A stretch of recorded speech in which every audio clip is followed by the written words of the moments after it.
Arthur is quite misunderstood due to the fact that he seems to put on a front quite a lot of the time, which makes him come across as an arrogant prat. What is that smell? Whose clothes are these? They're mine. I washed them specially. The part of Arthur just, really appealed to me because he had so many flaws, but you could see that, there was a reason for those flaws. And he's sort of been through a lot, certainly since Merlin arrived. Roll, please.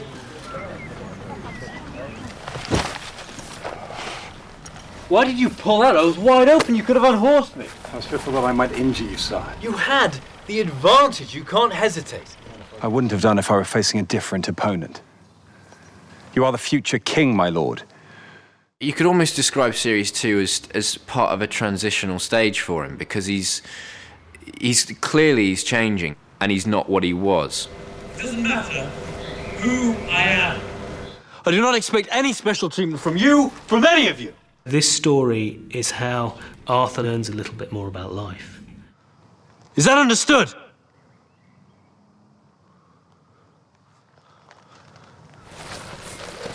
He learns a little bit about how to be the sort of king who'll have a round table rather than a rectangular one, I suppose. Who'll understand that equality is important.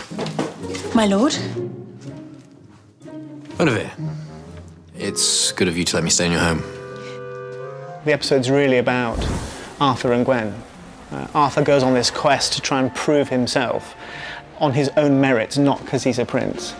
I can't believe you talked me into this. She's kind of grown up seeing this guy, Arthur, behaving in this kind of really arrogant way, and how he kind of seems to just absolutely love himself and not have any consideration for anyone else whatsoever. Perhaps you could prepare me a bowl of hot water. I'll take it you have a bowl. This is kind of her chance to say all that about how she's always felt about him. I'll just walk all the way down to the well and fetch some water then, shall I? Even though it's totally inappropriate because she's a servant and he's a prince, but all of a sudden they're in this different environment, on her turf. Would it kill you to say please and thank you once in a while? My lord. More than making him angry, which she kind of initially thinks when she kind of goes, oh, sorry, it actually kind of softens him, and he has actually listened to her, and that's when you kind of see that he does actually care about her a little bit. And so it's quite interesting to see how that relationship develops, how we kind of get to know each other, and what happens, ... You're right. I have behaved appallingly. Arthur's becoming older and wiser and less arrogant. He was painted as a sort of arrogant prince, and slowly in Series 2, some of that goes. One more match. Tournament be over. You can go back to being Prince Arthur. We begin the romance between Arthur and Gwen early on in the series.